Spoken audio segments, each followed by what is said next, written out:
This is an unabridged reading of Beyond the War of Thorns, Chapter 2, Part 4. The first light of dawn began to spill over the jagged peaks of the distant mountains, casting a gentle golden hue across the expansive plains of Mulgore. The land, home to the proud Tauren tribes, awakened slowly, its natural beauty revealed in the soft light of morning. The rolling fields of lush grass seemed to shimmer with dew, each droplet catching the sunlight and creating a sparkling tapestry. Tall, ancient trees, their branches swaying gently in the morning breeze, stood as silent guardians over the land. The scent of wildflowers, earthy and fresh, mingled with the crisp morning air, filling the senses with the promise of a new day. A herd of Kodos, massive and placid creatures native to these plains, grazed lazily near a serene pond. The water's surface mirrored the pastel hues of the sky, creating a tranquil scene. As the sun climbed higher, its rays touched the peaks of Thunderbluff, the mighty mesas where the Tauren had built their homes. The mesas rose majestically from the earth, their flat tops dotted with the distinctive tent-like structures of the Tauren, each one adorned with totems and banners that fluttered softly in the breeze. The sun continued its ascent, its warmth spreading across the land and bringing with it the vibrant colors of Mulgore. The greens of the grasslands deepened, the blues of the sky became more vivid, and the distant snow-capped peaks gleamed with an ethereal light. On the surface, life in Mulgore at this moment of sunrise was a picture of harmony, a place where nature and the Tauren coexisted in peaceful reverence. A deeper inspection, however, revealed that unfortunately not all was hope and harmony in these picturesque lands. Hidden on the rocky edges of this green paradise had stood a small encampment, housing several dozen Horde deserters, unwilling to stand by the atrocities the war chief Sylvanas Windrunner had committed over the last few weeks. Among these inhabitants were a handful of fighters, but most were non-combatant civilians, and all were now held captive by a squadron of honor-bound Orgrimmar's elite forces. Chained together and warily eyeing the captors surrounding them, these prisoners couldn't help but feel a sense of dread as they imagined the fate that awaited them. The honor-bound were led by Commander Red and were comprised of mainly orcs, Tauren and trolls. These soldiers saw their primary task as defending and upholding the traditional values of the Horde. And while this task had become much more difficult to complete under the Banshee Queen's leadership, they nonetheless maintained the conviction that loyalty to the war chief was the most honorable path forward in these trying times. This conviction, however, would be put to the test on this day, as a particular group of loyalists were now arriving in a Forsaken-style carriage. The ghostly vehicle arrived rattling and creaking as the 6 undead mares that pulled it let out eerie neighs and foul snorts. Coming to an abrupt halt in a small cloud of dust, the carriage's wood was warped and twisted, a reflection of the malevolent magic that permeated the forests from whence it came. The silver inlays were tarnished, and the crimson velvet had long since rotted away, replaced by a tattered shroud of shadows that seemed to writhe and pulse with a life of its own. The first figure to exit from the carriage after its door swung open, its hinges squeaking lightly, was a bald, undead man dressed in traditional Forsaken leather garments, adorned with dark purple cloth pieces, lined with metallic trimmings, and decorated with chains and skulls on the shoulder pads and belt. This was Daigon Dreadblade, whose eyes glowed with a spectral yellow hue, whose mouth and nose was covered by a black mask with leather armor reinforcing the neck area along the sides and back, and whose daggers, equipped with a small canister of poison along the blunt side, and additional spikes on the lower end of the bladed side, dripped a vile green toxin. After Daigon followed Zuko, carrying a rusted sword and a spiked mace, his putrid green hair styled like a series of nails protruding from his skull. His clothing adorned with colorful garments, more akin to a circus performer than a Forsaken rogue. His face was plastered with white paint, and his wicked, clownish grin was lined with red lipstick. The last one to exit the carriage was a tall and powerful figure, hidden under a dark grey hooded robe cloak. This third individual stepped heavily onto the Mulgore soil, and its very presence seemed to send a chill down the spine of those around. Finally, the Forsaken and Blood Elf driving the carriage climbed down as several other rogues, who followed on their individual steeds, unmounted and took their places behind Daigon and Zuko. "Hail, Deathstalker!" called out Commander Red as he approached the Forsaken assassin and his group from the entrance of the camp. "We have placed the captured warriors in a tent towards the rear of the camp. I'll escort you there myself, so that you may commence your interrogation," continued the orc, as he gestured towards Daigon, beckoning the rogue to follow him. The Forsaken said nothing, and instead slowly turned his gaze towards the chained-up civilians kneeling to his right. Among those civilians sat Hyna Wolf Cloudweaver, who felt an icy chill go down her spine as the undead's eerie yellow eyes looked in her direction. "Does he recognize me?" thought the young shaman in a panic.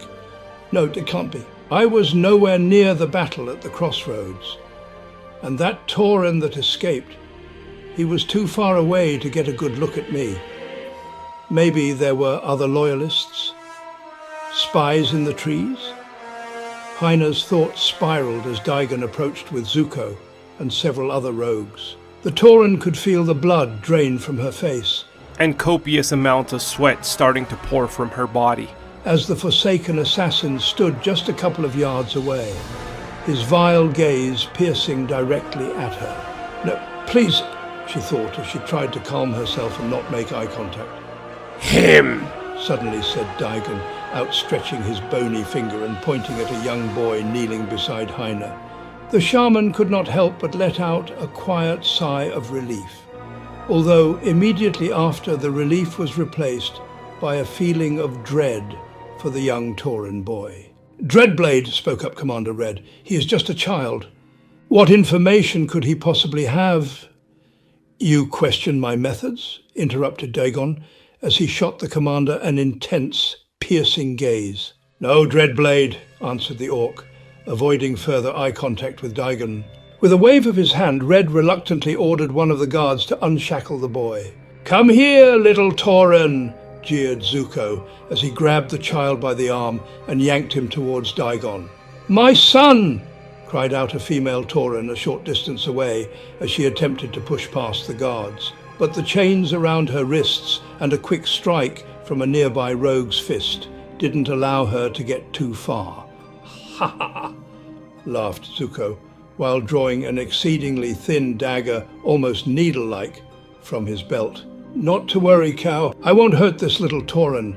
That is, as long as he can provide us with useful information," finished the clown as he gripped the child tightly and drew the dagger closer to his victim's neck.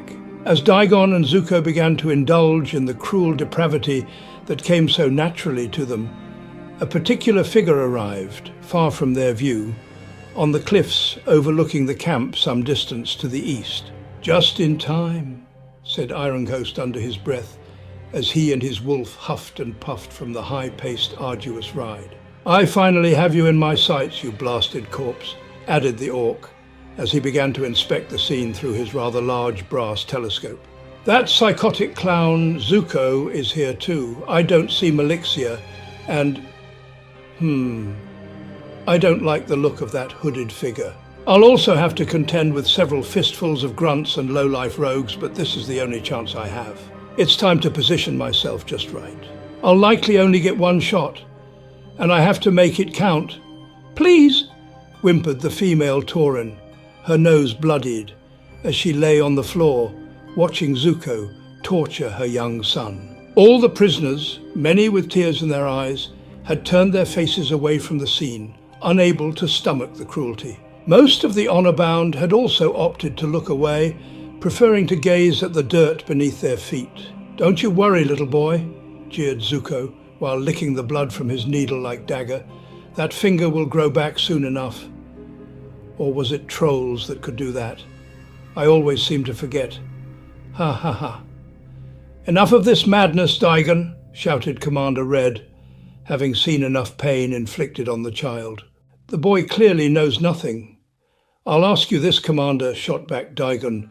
Do you question my loyalty to the Horde, to our war chief? Do you believe I go too far in order to ensure victory over our enemies or those who betrayed us? No, Dreadblade, responded the commander, but is torturing a child who clearly has no information a good use of our time?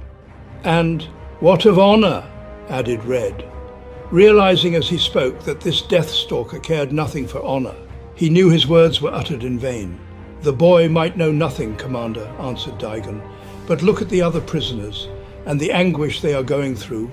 You see, Orc, the boy is simply a tool, a means to an end. I'll get the information I want one way or another, and if you interrupt us again, Commander, your precious honor will be the least of your concern. Now, is there anything else you'd like to say? Finished the Forsaken as his hands hovered over his weapons. Commander Red simply grunted and turned away, walking a few yards in the opposite direction in order to both de-escalate the situation and to keep himself from taking up the rogue on his challenge. You may continue, Zuko, said Dagon as he turned back towards the clown and the frightened, bloodied child he held tightly in his grasp. Is this what you call honorable, Commander? A voice suddenly thundered from a cliff overlooking the camp to the west. Turning your back as innocent civilians are beaten and children are tortured? What? Who? Grunted Commander Red as he looked up towards the voice, while shielding his eyes from the glaring sun beating down on the landscape.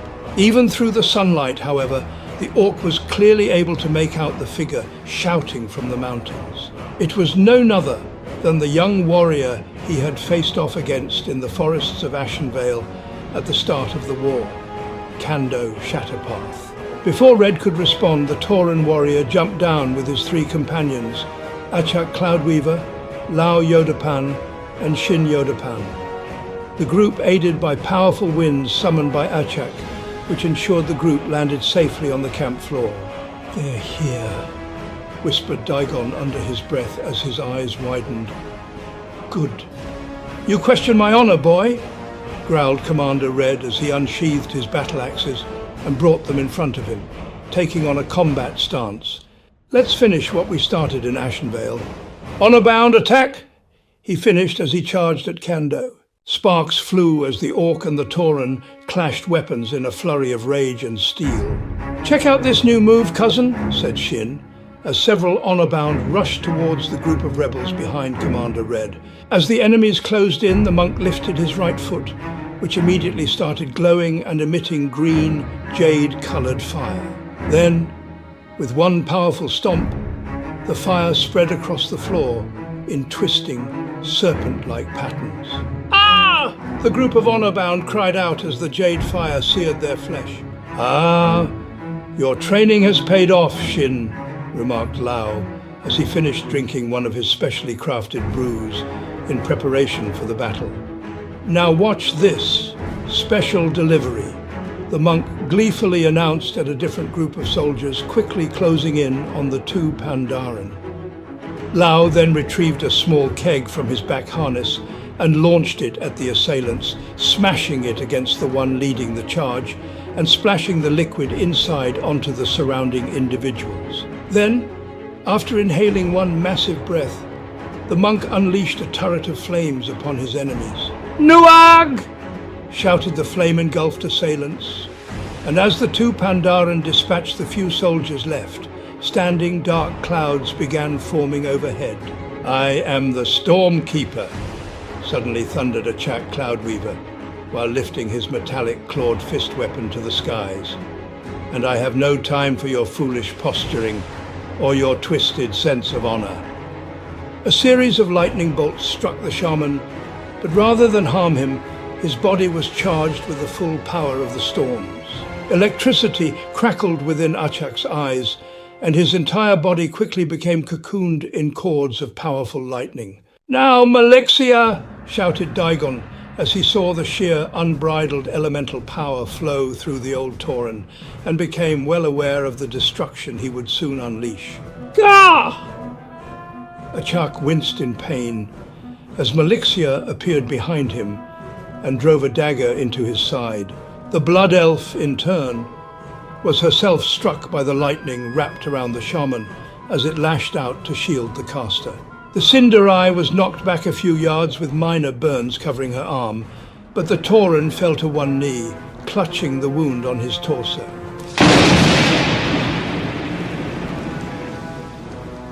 Before Malixia's attack, however, Achak had managed to fire off one very powerful lightning bolt at Commander Red.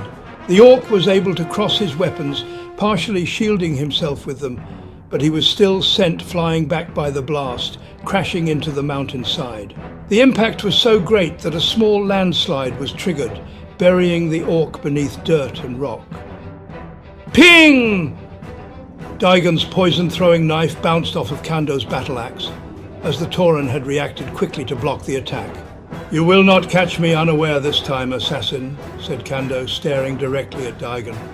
"I am no longer the naive youth you brutalized when last we met. Today, your evil comes to an end." "We'll see about that, Tauren," mocked Daigon, as his rogues surrounded the four rebels. And in an instant, the mass of assailants swarmed the smaller group. "Send all the filth you have, coward," shouted Kando, while throwing his axe at a group of oncoming assailants. "We'll cut them all down until only you are left." The Tauren's weapon was launched with such power that it ravaged all of the enemies caught in its path, tearing them to pieces. The warrior then leapt to where his axe finally came to a rest, embedded in an Orc's chest, and slammed down with his massive totem on those around, crushing 3 more assassins. "Oh," groaned Malixia as she stood up and began examining the damage Achak's electrical charge caused to her arm. "It seems I'll be wearing long sleeves for the foreseeable future. That damn Tauren sure is Oof!" The Blood Elf was suddenly interrupted as Shin dashed across the battlefield and slammed his foot into her stomach. Malixia flew back a few yards, landing on her back.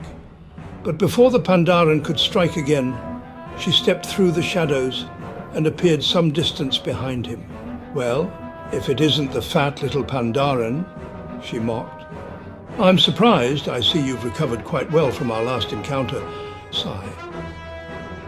"I suppose you'll want revenge, won't you?" "You'll pay for what you did to me, witch," responded Shin. "You'll pay with your life," shouted the monk as he lunged at Malixia once more. And while the Pandaren and the Sindorai's brutal second fight commenced, the rest of the battlefield was likewise consumed with unbridled violence. Several yards away, Achak Cloudweaver was attempting to recover from Malixia's attack. The Tauren had placed several healing and cleansing totems around himself, but despite his efforts he was unable to stand, and much less fight. "Ha!"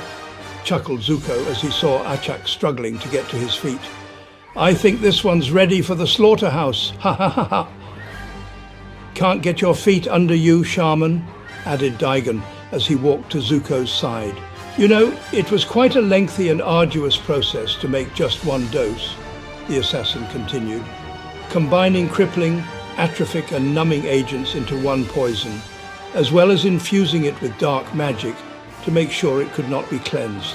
This toxin will stay with you, Tauren, weakening you and rendering you useless until you're dead in the ground.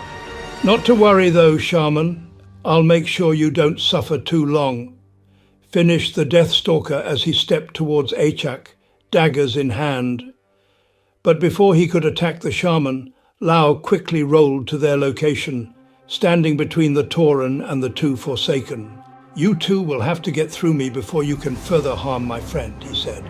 But even before he had finished speaking, several rogues and honor-bound rushed to Daigon and Zuko's side. "I guess it will be one of those days," added Lao as he stood alone against a multitude of enemies. "Well, At least I have the perfect refreshment for this type of occasion, he said, after which he retrieved a medium-sized keg from his side and began to drink the brew within rapidly. After having his fill, the monk took on a rather peculiar fighting stance, in which his body jerked and swerved in unpredictable ways, much like a drunkard. Is he drunk? Pondered Zuko with a puzzled look on his face. Don't let it fool you, responded Daigon. These Pandaren monks have learned to use this intoxication to their advantage. Be on high alert. Let's dance, finally called Lao, provoking the group to attack by beckoning them with a hand gesture. The mass of rogues and warriors rushed at the monk, swinging and stabbing with their weapons, only to miss with the majority of their attacks as the elusive monk's body bobbed and weaved in unnatural and surprising ways. Additionally, what few strikes got through had little effect, as the Pandaran's body seemed to absorb the damage, much like a sponge does so with water. Do not relent, growled Daigon at his troops. He cannot maintain this defense forever. Strike without hesitation. The rogue knew that the effects of the brew and the fortitude of the monk would fade at some point, as did another individual who was keenly observing the fight, and Achak's withered condition from not too far away. I have to help them.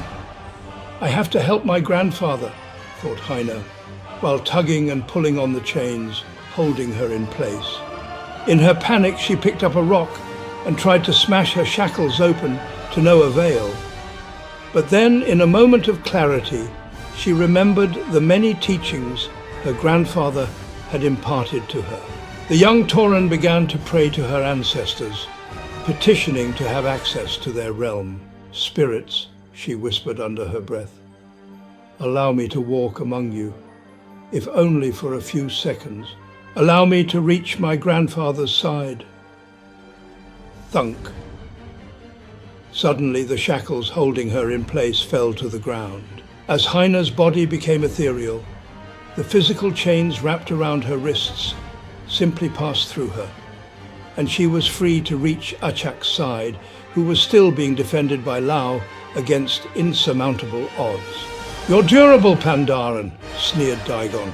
I'll give you that, but you won't last forever. We'll have that shaman's head soon enough, the assassin said, as he drove both his daggers into Lao's arm. Ah! Winced the monk and proceeded to kick the Deathstalker away. Immediately after, an honor-bound troll swung his axe, attempting to strike the Pandaran's neck. Lao astonishingly dodged the attack by contorting his body backwards, maintaining his feet on the ground as his head nearly touched the ground behind him. Then, like a fully drawn bow, he shot back up and spun around in the air, kicking the troll in the face, the assailant immediately blacking out and flying away several yards.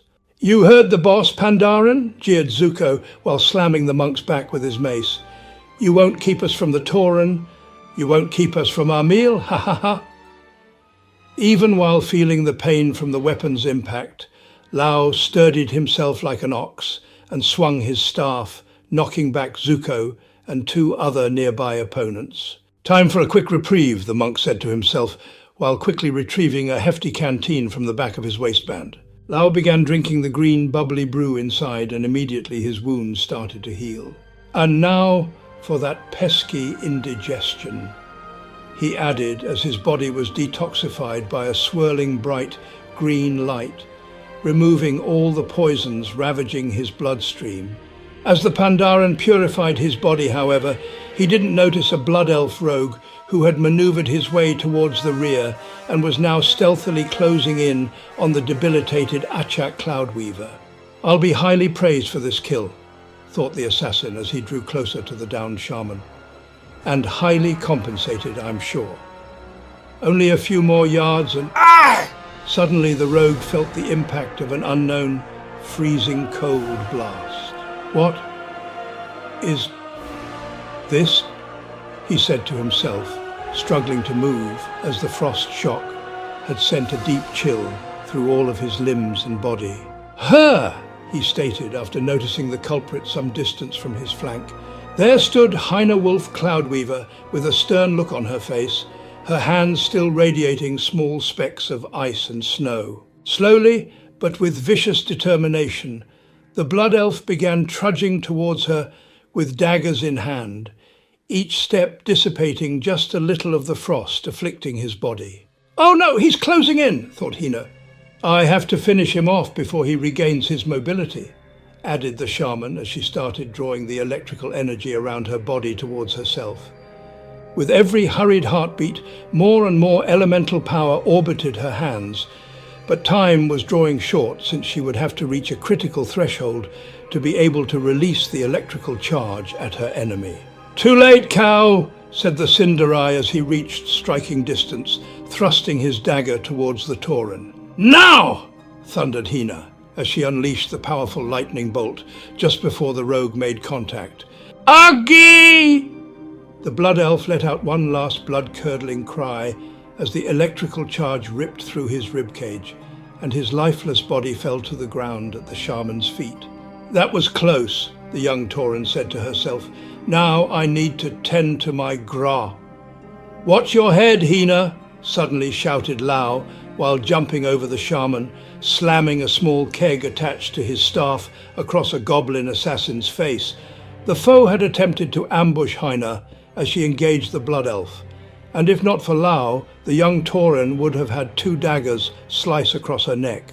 "Thanks, Lao," said Hina in gratitude as she saw the goblin assassin's body go flying against the side of the mountain. "If not for you—" "There's no time to dwell on that," interrupted Lao. "Tend to your grandfather and stop anyone that gets past me. I will see to the bulk of our attackers," finished the Pandaren as he turned back towards the oncoming masses. Hina quickly reached Achak's side, who was now laying face up on the ground, and immediately set out several healing totems in an attempt to save her unconscious elder. As the pair struggled to aid the old shaman, and their other 2 allies each engaged the enemy, a new combatant was preparing to enter the fray and help their efforts. "This is it," thought Iron-Ghost, who had stealthily maneuvered onto a small ledge overlooking the battle. "Daigon is distracted. All his attention is focused on those 5 rebels, so he'll never see me coming," he finished, as he gripped his 2 massive cutlass sabers and became airborne by pushing off of the rocky ledge. Daigon stood below, keenly watching the massive fight and waiting for the perfect moment to strike and eliminate another target. Indeed, the Forsaken had no idea that with every passing millisecond, the Orc Rogue's blades inched closer and closer to him. With the force with which Iron-Ghost would strike as he came down on Daigon, the Deathstalker would have no time to react or feel any sort of pain. His head would be cleanly severed from his neck. "I've got you now, you blasted corpse," thought Iron-Ghost. The Orc suddenly found himself suspended mid-air as an icy cold, foul energy wrapped itself around his neck and held him in place. He had been so close, just a heartbeat away from cutting down the Forsaken Butcher. "Curses! No!" he thought as this putrid, lifeless energy gripped him forcefully away from Daigon and slammed him onto the rocky soil. "A Death Knight!" "Insect," said the dark figure as she stood over the downed Orc Rogue, her eyes glowing in an eerie blue hue under her dark hood.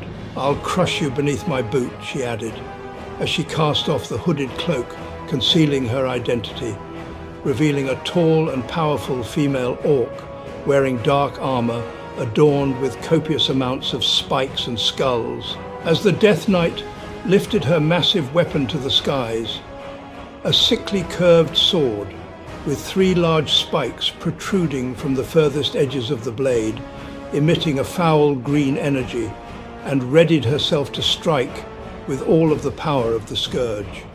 Iron-Ghost quickly drew his pistol and fired point blank at her face.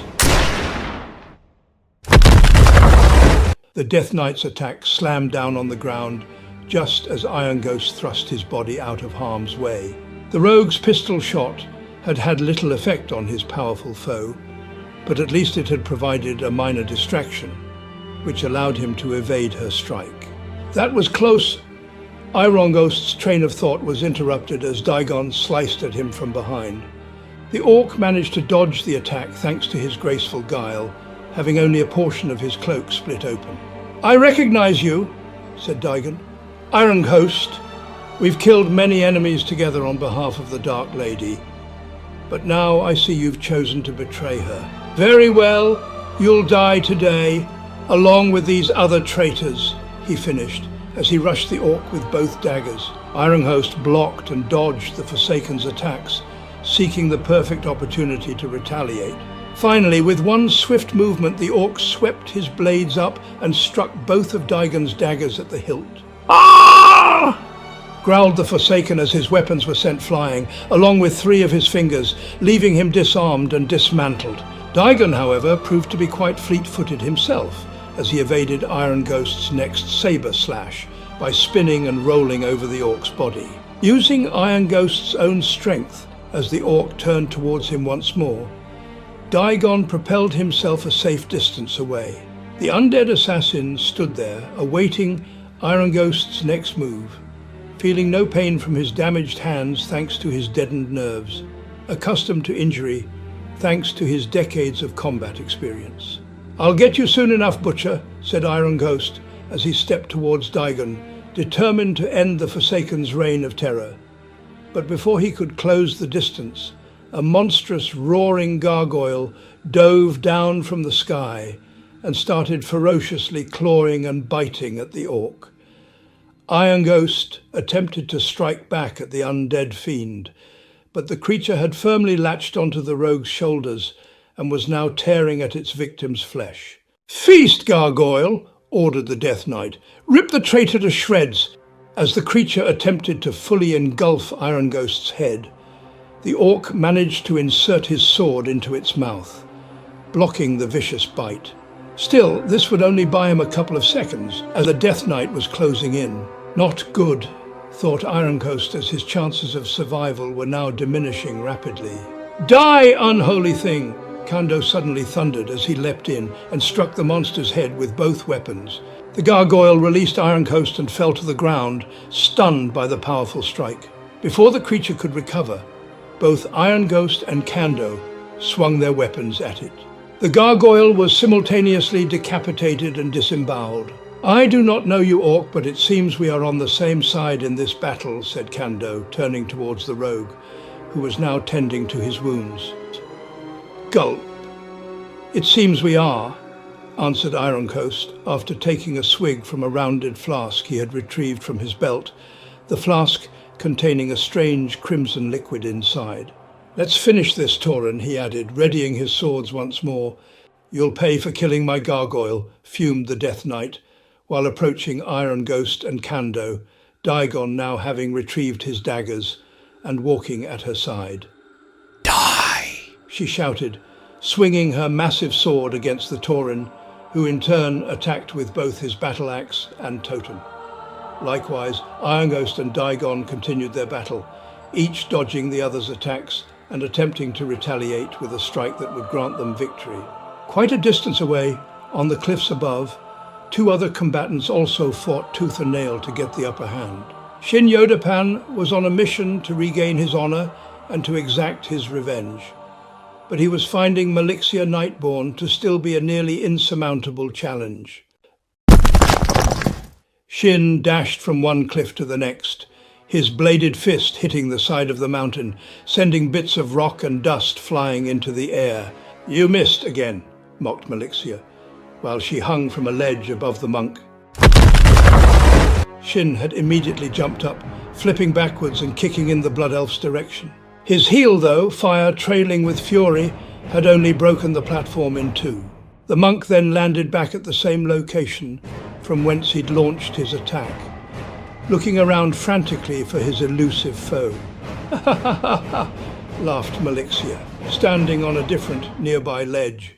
"At this rate, you'll collapse this entire mountain before hitting me," she stated. Gah! Roared Shin as he dashed to her new location, his foot outstretched and ready to strike.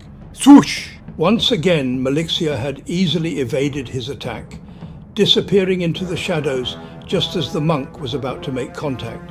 Oh! Oh! Shin let out as the rogue appeared below him and sliced at his stomach, drawing a small stream of blood which muddied the dirt at his feet. The monk clutched his stomach and fell to one knee, but only for a moment. Almost instantly, Shin rose to his feet and turned to face Malixia once more. His armor had been sliced open in multiple locations. His face was bruised, he'd lost unimaginable amounts of blood, and his body had been battered relentlessly. But despite all of this, his spirit remained unbroken. Sigh. "Will you just hurry up and die, Pandaren?" said the Blood Elf. "I'm running out of patience and you're only getting blood everywhere." She continued with a look of disgust on her face as she examined her own clothing. The Pandaran's blood had now splashed onto several of her garments, something she was clearly displeased about. "I won't stop until you're dead," answered Shin, with fury underlining his words. "Very well," she said. "If you haven't suffered enough, then who am I to deny you?" As Malixia prepared to advance, her daggers became engulfed in violet flames and swirls of dark magic. The Blood Elf then sprinted at the monk, weapons ready, and as she inched closer, she thrust her blade at his face. Shin moved his hand to block the attack, but the rogue's body vanished as if she had walked into a mirror, her trajectory continuing in the opposite direction behind the monk. Whoosh! Before the Blood Elf could strike the Pandaren at the base of his head, much like the first time they had fought at the crossroads, he unleashed a wave of jade-colored energy from his body. This technique, which expelled negative chi from his body, healed some of his wounds and sent Malixia flying against the mountainside. He would not be able to perform this attack again on this day, but for now he was still in the fight, and he finally had his enemy's respect. "Not bad," said Malixia, as she picked herself up from the floor, blood dripping from her mouth. "You have improved. I'll give you that. Unfortunately for you, the outcome will be the same," she added, as the dark power that had engulfed her weapons now spread throughout her body.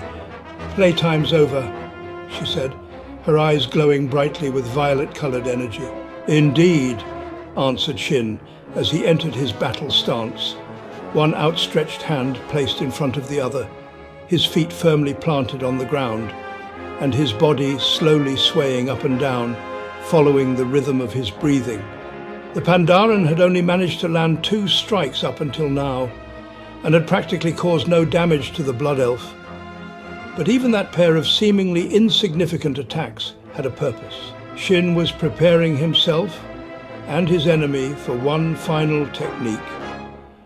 As the monk stood there in anticipation of the rogue's next strike, a faint, almost imperceivable swirl of red energy began to orbit around the fingers of his right hand. The stage was set, and the fate of Malixia was already within Shin's touch. "Come back to me, grandfather," whimpered Hina as she embraced Achak, who was still lying on the ground unconscious, his eyes closed and his breathing faint. The young Tauren had already exhausted all of her options, having set out nearly all of her totems, but the old shaman still seemed to be slipping away. "Beat it, kid!" sneered a female goblin who approached with 2 other rogues. "Your grandpa's warranty has run out. It's time to cash in," the green-skinned assassin added, with a wicked grin on her face. "You'll never have him, monsters!" thundered Hina while placing one last totem out, a Tauren-shaped figure with wooden wings and a blue crystal inserted at the top. As the rogues closed in on the 2 Tauren, the blue crystal let out several electrical charges which wrapped around the totem itself, until finally a massive spark blasted onto the 3 incoming enemies. "Ooh!" let out the female goblin as she and her allies were instantly stunned. "Earth, heed my call!" shouted Hina, and before the rogues could recover, the mountain behind them began to tremble vigorously. Within moments, several rocks and boulders came down on the Sylvanas loyalists, crushing their bodies. "How is he, Hina?" asked Lau, who had just finished clearing his section of the battlefield. "I'm doing all I can," answered the young shaman, "but he just won't recover." "I see," said Lau sternly. I need to help our allies, as they seem to have their hands full." He trailed off while looking over at Kando and Iron Ghost on the other side of the campgrounds. The Orc and the Tauren were still engaged in combat against Daigon, the Death Knight, and the last remaining rogues and honor-bound soldiers. "Go," Hina firmly stated. "Help them. I'll take care of my grandfather," she added, to which Lao nodded. The Pandaren then dove away from the young Tauren, crouching his body mid-air, allowing his momentum to continue his trajectory towards his allies, quickly rolling on the ground much like a barrel would. "Ugh!"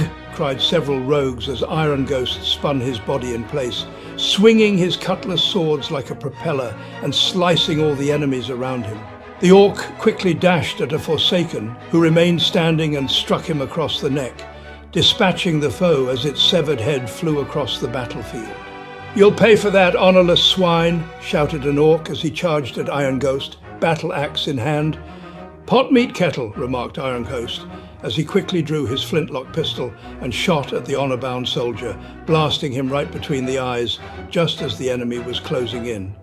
While the warrior's lifeless body fell to the ground, the rogue caught a glimpse of a dark figure rapidly closing in from behind. "Curses!" shouted Iron Ghost as he parried Daigon's attack with his pistol, resulting in the Orc's weapon being knocked out of his hand and flying off far from his reach or view.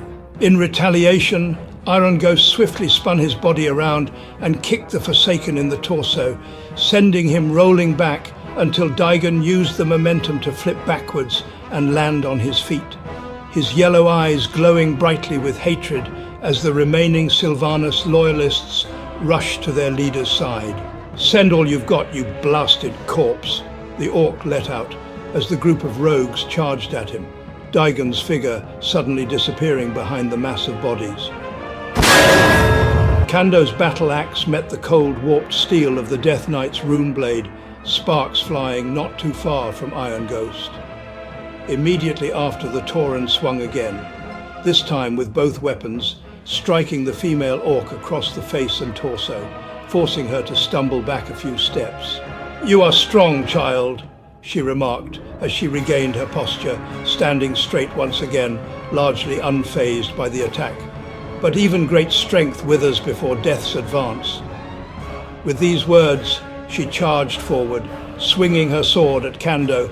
While the Tauren blocked most of the attack, one of the spikes on the Death Knight's blade managed to dig into the warrior's shoulder.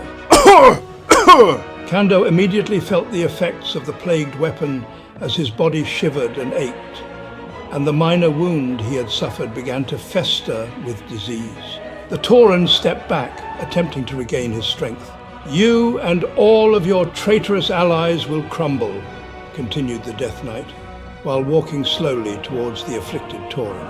"Even your lands will feel the wrath of the apocalypse," she added, to which a spark of rage was ignited within the warrior. Never! Thundered Kando as he looked up at the enemy, fury building within his eyes. "We will defend our people. We will defend the Horde," he shouted as he charged at the Orc, slamming his totem and axe once more against the rune blade.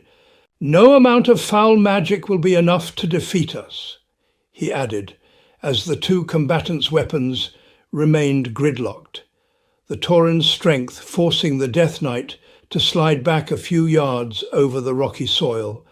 "As I said," grunted the Death Knight, "death is on our side."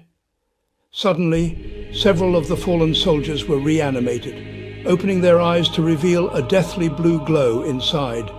"Gah!" Kando let out, as three of the mindless ghouls jumped on his back and bit deep into his flesh.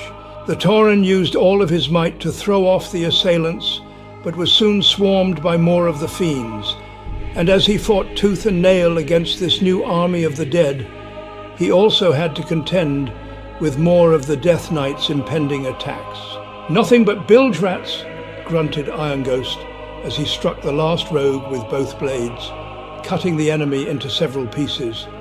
With his killing spree at an end amidst a pile of bloodied corpses, the Orc began to look around for any signs of Daigon Dreadblade, But his focus suddenly shifted as several of the dead rogues began to rise to their feet.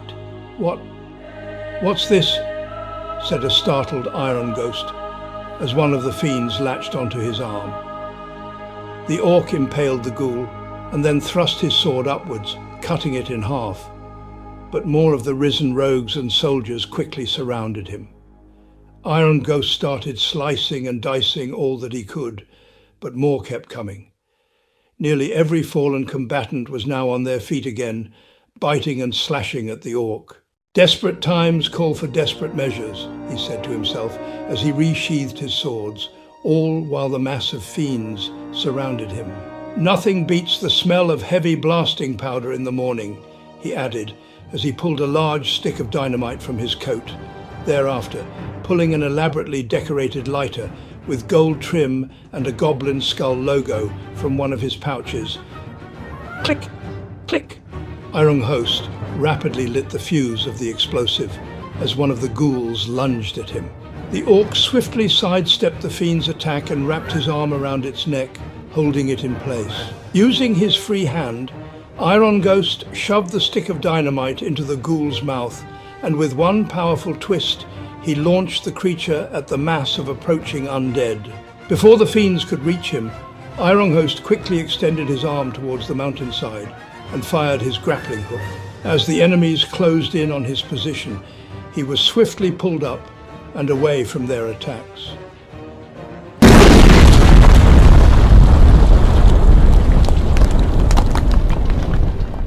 The blast shook the entire region as ghoul limbs and pieces rained from the sky. The explosion was so powerful that Iron Ghost's grappling hook dislodged, and the orc slammed to the ground and then tumbled the rest of the way until he hit the side of the mountain. "I'm going to vomit," thought Hina, who was now covered in undead entrails. But before she could dwell more on the matter, several pieces of rock came sliding down at her and her grandfather's body. "Ah!" she shouted in anticipation of being buried alive. But suddenly, the landslide's course diverted. Dirt and stone fell to the Tauren's flanks, but she remained unharmed. How? She pondered for a second, but then quickly noticed that her grandfather's hand was outstretched towards the mountain. "Ooh!" a chak let out as his weakened hand fell back to his side, the shaman still lying on the ground. To Hina's delight, however, her elder was now conscious, his eyes wide open. "Grandfather!" she shouted joyfully. "You're awake!" "Yes, Hina," said the old shaman in a strained voice. "Your efforts paid off. I am still with you. I am still among the living. Now, granddaughter, help me get to my feet. Our friends will undoubtedly need our help." "Yes, grandfather," she answered, and promptly took her elder's hand as she assisted the old shaman. With all of her might, she helped him up, placing his arm over her shoulders. The two Tauren then slowly started making their way towards the others. "Cough? Well, I think that worked," said Iron Host, picking himself up from the ground and dusting off his vest and spaulders. "Now, I'd better help that Tauren before... Wait, is that what I think it is?" The orc suddenly caught a glimpse of a familiar object, shining brightly with a golden hue, only a few steps from his position. It was none other than his flintlock pistol sitting at the base of the mountain and looking as pristine as it ever had. "This must be my lucky day," he said as he started making his way towards the weapon. I wouldn't bet on that. Iron Host was stopped in his tracks as two daggers ripped through his body, the ends of each blade poking through his vest, dripping with blood. "You picked the wrong side, orc," sneered Daigon, as he twisted his weapons inside of his victim's torso. "Ah! Iron Ghost writhed in pain for several seconds, the Forsaken gleefully inflicting pain on him. Finally, when Iron Host began to lose consciousness, Daigon withdrew the daggers, and the orc's mutilated body collapsed to the ground. "Say good night, traitor," finished the Forsaken, as Iron Ghost spit out blood and gasped for air. Daigon extended his arms out, blades ready in hand, But before he could finish off his mortally wounded foe, a bowstaff slammed against the side of his head, knocking him off balance. "Enough, monster!" growled Lao while he spun his body around and kicked Daigon in the face, launching the Forsaken several feet away. "Ooh, the fat Pandaren is angry!" shouted Zuko as he ambushed the monk from behind, slicing at Lao's head with his rusted sword. "Damn, clown!" let out a dazed Lao, his reinforced straw hat split open and blood gushing from the wound on his head. "Yeah!" continued Zuko while slamming his spiked mace into the Pandaran's chest. The clown continued the assault, striking with one weapon, then the other, over and over. As Lao was struck more and more, his determination grew. He was not just a monk. He was an adept in the ways of the Black Ox. He was able to absorb unimaginable amounts of damage and continue fighting. His spirit was unbreakable and could even regenerate him in dire situations, and like an angry ox, his retaliation would be devastating. "I've had enough of you as well, clown," he firmly stated, finally dodging one of Zuko's strikes and lowering his posture. Drawing on all of his strength, Lao unleashed a mighty ox kick, flipping backwards into the air as he struck the cloud directly below the chin. "Ooh!" Zuko's body collapsed as he was sent flying into the distance, his corpse crashing and tumbling down the rocky mountain until it slammed violently onto the grass-covered lands below. "Your tyranny ends today," continued Lao, now turning towards Daigon, who was just now rising to his feet. Lao was suddenly startled as Kando's body came crashing down by his side. The Tauren had multiple deep, festering wounds and was shaking uncontrollably, as if stricken by an intense, deathly fever. "On the contrary, Pandaren," stated the Death Knight, slowly approaching, "the tyranny has just begun." As the female orc spoke, the ground beneath the group began to turn a greyish dark, much like ash. The soil then started emitting a putrid stench, and soon all of the plant life upon it began dying. "Hua!" let out Lao, as he felt his very life force withering and decaying. And while the Pandaren was at the epicenter of the Death Knight's dark power, others in the surrounding areas were also being impacted. "What is this horrible magic?" said Hina with a look of horror on her face. She and her grandfather had been making their way towards Lao and the others as inconspicuously as possible, by sticking to the side of the mountain and by hiding amongst the tents and civilians in the camp. "I try to heal them, but they wither again immediately after," she added as an elderly female Tauren had just died a few yards in front of her, consumed by the Death Knight's spell. "This is the foulest of energies I have ever encountered," said Achak in a strained voice, still being assisted by Hina as they walked. While many of the captured civilians had managed to escape by now, others had been unable to free themselves from their chains. And worse yet, some others had been trapped within the zone, affected by the Death Knight's destructive power. Those unfortunate prisoners were now rapidly decaying before the two shamans' eyes. "Hina, I'm afraid we cannot go any further. Our allies are on their own," the old Tauren grimly stated. "Slow!" shouted Melixia as she appeared from the shadows and slashed across Shin's left calf muscle. "Weak!" she continued while stabbing through his right forearm, the Pandaren having blocked the strike, but his damaged gauntlet providing no protection. "Pathetic," she finished, moving behind the monk and stabbing him in the back. "Ugh!" Shin groaned in pain as he tumbled a few steps, his blood dripping to the floor. To any outside observer, all was lost for the monk. Just one or two more strikes from Melixia would surely be the end of him. The truth, however, is that Shin had made all the necessary preparations to win this fight.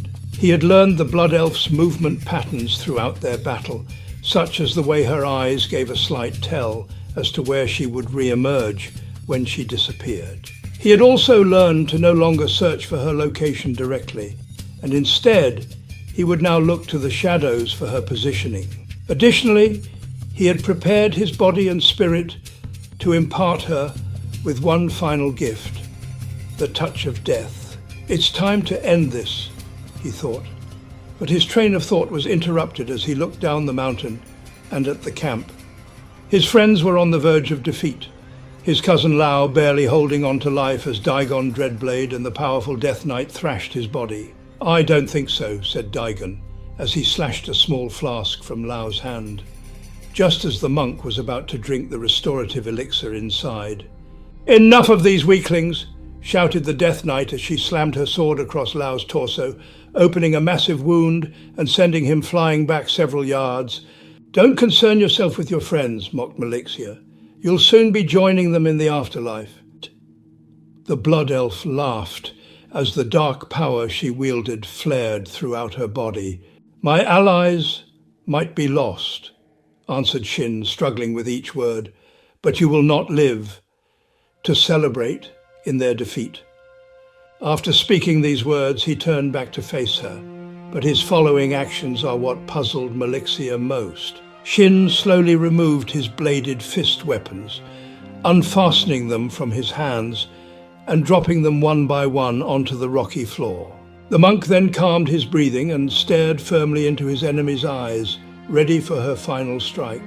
"Is that your plan?" she mocked. "To kill me with your bare hands? Very well, it's your funeral." The Blood Elf's eyes glowed brighter as she prepared to attack one last time. "Enough of this game," thought the Blood Elf, as she readied herself to deliver the coup de grace. As before, shadows suddenly engulfed her body, and she vanished into thin air. In the blink of an eye, she appeared above Shin's left shoulder. Before she could strike, though, a powerful gust of wind enveloped Shin and caused his body to maneuver around her attack. His movements were akin to those of a graceful dancer, and as his body spun back around, he was ready to execute his final technique. Damn, he thought at the very last second.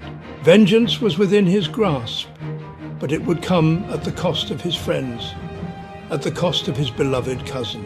He didn't like it, but he knew what he had to do. Melixia had no time to react as the monk slammed his 2 feet into her chest and used her body to propel his like a torpedo down the mountainside. "Cough! What was that?" said Melixia as she rose to her feet from the powerful blow. She had been launched back several yards and was now walking towards the edge of the cliff in search of the Pandaren. "Ha! Did the coward actually flee?"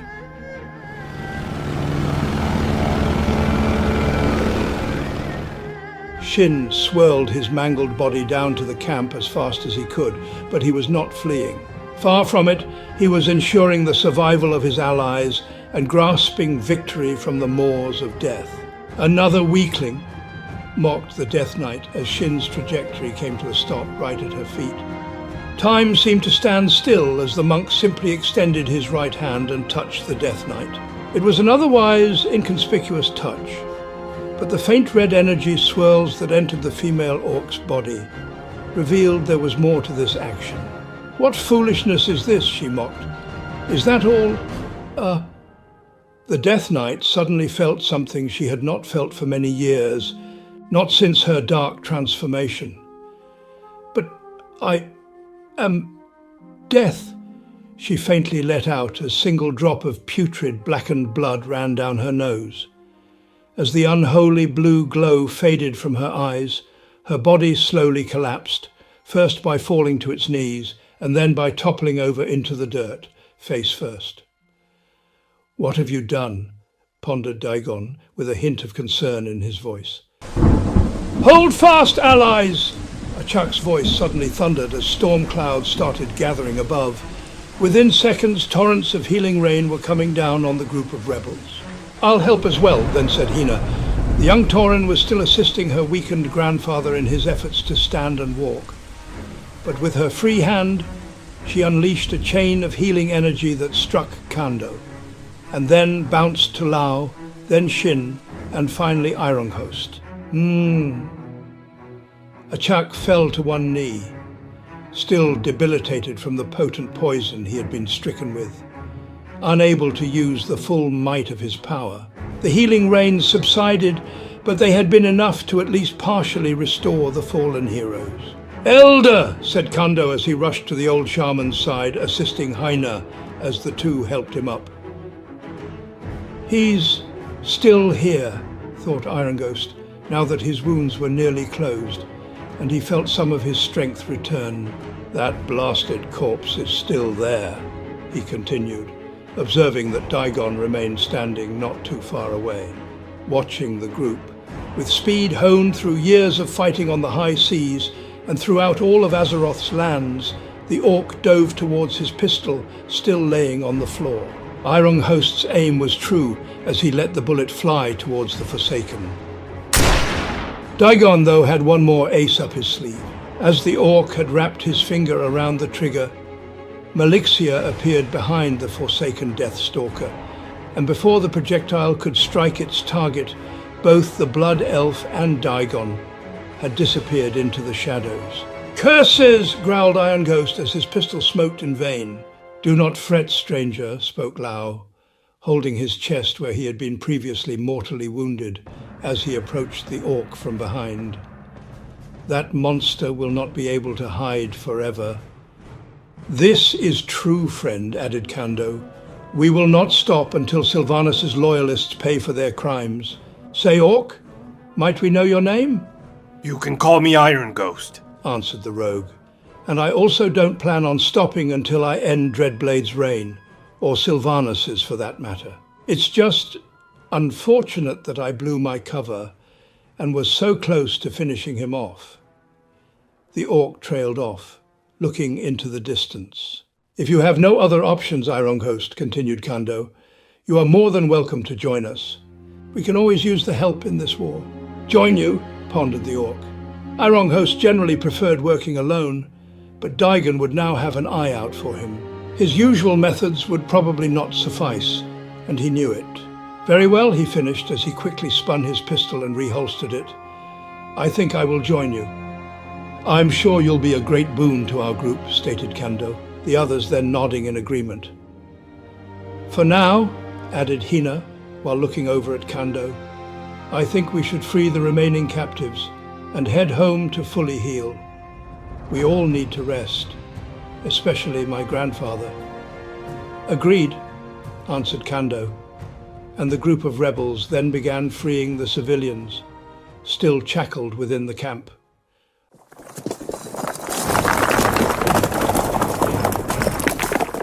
As the last prisoners were freed, a large pile of rocks and boulders began to move and disperse. To all of their surprise, from the debris rose none other than a heavily injured Commander Red, his armor in tatters and his dried blood scattered over his body. "If you think yourselves so honorable," he said, struggling with every word, "then prove it. Come," he added while raising his fists. "Finish what you started. Have your vengeance upon me." "No," firmly stated Kando. "Your shame in what you've done, in standing by as civilians are murdered and children are tortured in front of their mothers, is vengeance enough." "You dare!" Commander Red attempted to charge the young Tauren, but his body did not respond. He fell to his hands and knees and proceeded to spit out blood onto the Mulgore soil. And as the group of rebels left him there to bask in his shame, his physical injuries were the last thing on his mind. The Tauren warrior's words are what had cut him the deepest as they echoed in his head. Standing by as civilians are murdered and children are tortured in front of their mothers.